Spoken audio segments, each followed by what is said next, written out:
안녕하세요. 이상튜브입니다. 지난 6일에 일본의 니케이 아시아는 일본 정부가 자위대가 보유한 중고장비의 수출 조건 완화 검토에 들어갔다고 보도한 바 있으며 중국의 위협에 대응하기 위해 아시아 국가들에게 자위대가 보유한 전차와 미사일의 무상 제공을 검토하고 있는 것으로 알려졌습니다. 일본 정부는 국가안전보장 전략 개정에 맞춰 방위장비품의 해외 이전에 관한 조건 완화를 명기할 예정이며 2023년 중에 무기수출 3원칙과 자위대법을 개정해 자위대가 보유한 중고장비의 수출 조건을 완화할 예정입니다. 중고장비의 수출 조건이 완화되면 일본은 인도와 베트남, 필리핀 등과 체결했던 방위장비 및 기술 이전 협정에 따라 이들 나라들에 대한 무기 수출이나 중고무기 무상 제공을 상정하고 개정을 추진하고 있는 것으로 보입니다. 또한 일본은 무기 수출 3원칙에서 명시한 다른 나라의 양도 가능한 품목을 변경하여 전차와 미사일을 추가할 것으로 알려졌습니다. 아울러 러시아가 우크라이나를 침공했지만 일본이 우크라이나의 무기 공여가 불가능했던 딜레마를 해소하기 위해 일본은 무기 수출 3원칙에 명시되어 있는 분쟁 당사국의 무기 공여 이전 금지를 개정해 국제법을 위반하는 나라의 침략을 받은 국가의 무기 공여를 가능하게 할 전망입니다. 이어서 그동안 해외에서 일본과의 무기 공동 개발을 거려했던 요인 중 하나인 사전동의 의무를 폐지하는 방안도 검토하고 있습니다. 현재 일본의 무기 수출 3원칙에서는 공동 개발한 장비를 공동 개발국이 제3국에 수출할 경우 일본 정부의 사전 동의를 의무화하고 있습니다. 니케이 아시아는 수출 때마다 사전 동의를 얻는 절차가 다른 나라와 일본의 공동 개발을 멀리하는 요인이 되고 있었다고 보도한 것이 흥미롭습니다. 이러한 사전 동의제를 폐지함으로써 영국과 공동 개발하는 차기 전투기의 계획이 원활히 추진될 것이라고 지적하고 있습니다. 현재 일본이 추진하고 있는 무기 수출 3원칙을 개정하려는 주된 이유는 영국과 공동 개발하는 차기 전투기의 수출을 염두에 둔 것이라고 일본 언론들은 밝히고 있는 것입니다. 지난 8월에 일본 요미우리 신문은 일본 정부가 차기 전투기의 해외 수출을 염두에 두고 무기 수출 3원칙의 재검토를 국가안전보장 전략에 명기하는 방안을 검토 중이라고 보도했습니다. 일본은 미국의 지원을 받아 독자적으로 차기 전투기를 개발할 방침이었으나 양국은 전투기 개발 협상의 난항을 겪었습니다. 결국 일본은 차기 전투기 기술을 지원받을 국가를 미국에서 영국으로 변경하기로 결정했습니다.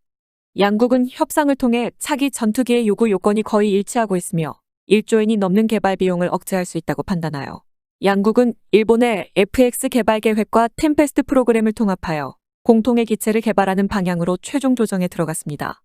이에 앞서 영국의 로이터 통신도 지난 7월에 영국과 일본이 차세대 전투기 개발 계획을 통합할 것이라는 보도에서 양국은 공동 개발하는 전투기의 해외 수출에서도 협력할 예정이며 일본은 아시아 시장을 담당하고 영국은 유럽 시장을 담당할 것이라고 언급했습니다.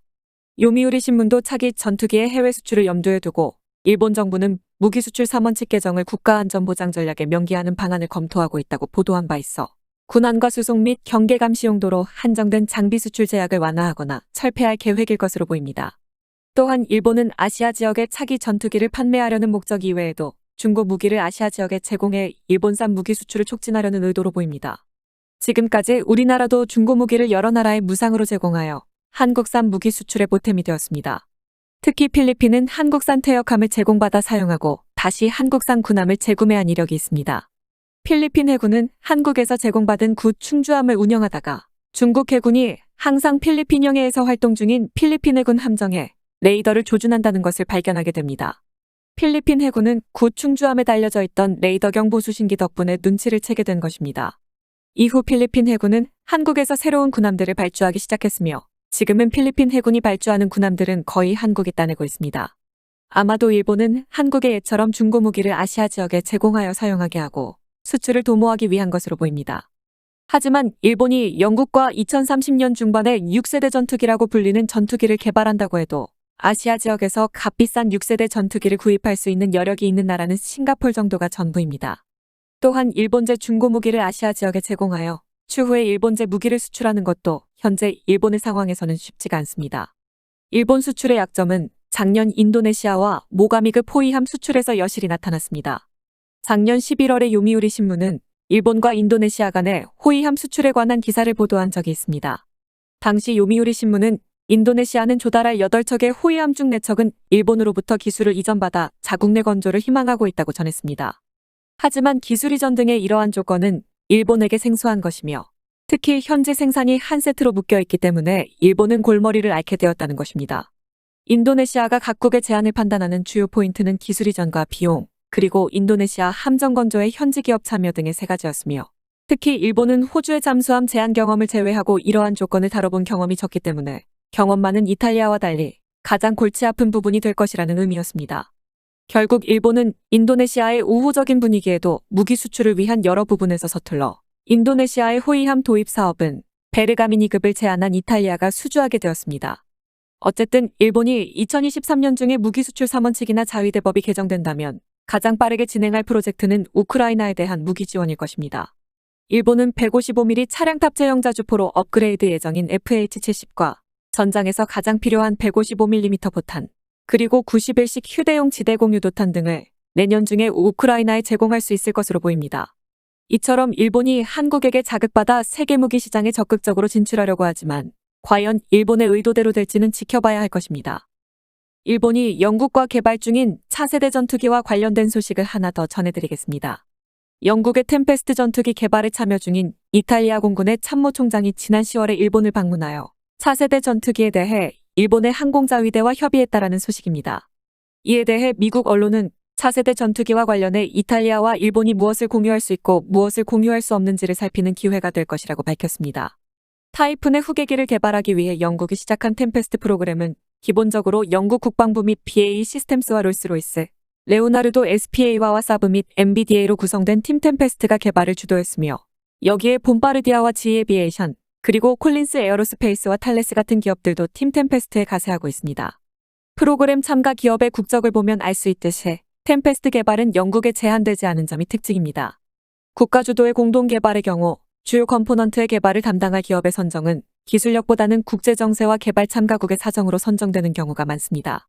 하지만 프로그램 참가 기업을 국적으로 제한하지 않는 템페스트 프로그램은 자국 기업이나 유럽의 이익을 최우선으로 생각할 필요가 없으므로 필요한 기술을 가진 기업을 전 세계에서 선택할 수 있습니다.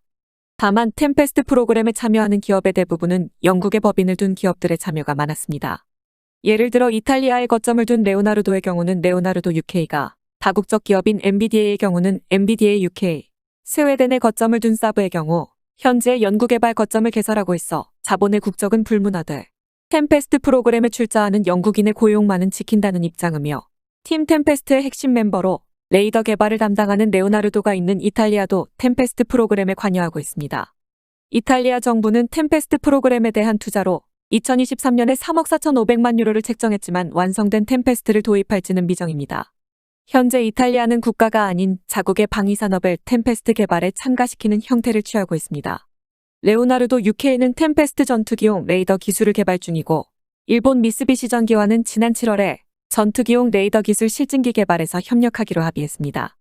따라서 이탈리아의 고레티 참모총장의 일본 방문은 항공자위대와 협력을 조율하기 위해 일본에 방문했을 가능성이 높습니다. 참고로 이탈리아는 템페스트 프로그램을 6세대 전투기를 구성하는 기술 습득 기회로 보고 템페스트 프로그램을 방위산업계의 비즈니스 기회로 파악하고 있습니다. 더불어 이탈리아는 더 큰 제조 규모를 확보하기 위해 템페스트 프로그램과 독일과 프랑스가 주도하고 있는 유럽 전투기 개발 계획인 FCAS 프로그램과의 통합을 주장하고 있는 점도 흥미롭습니다. 어쨌든 템페스트 프로젝트에 참여한 국가와 기업 간의 컴포넌트의 공동 개발도 진행 중인 것으로 보여 템페스트 프로젝트는 지금까지 보여왔던 전투기 프로젝트와는 확실히 다른 것으로 보입니다. 이상 마치겠습니다. 시청해주셔서 고맙습니다. 이상튜브였습니다.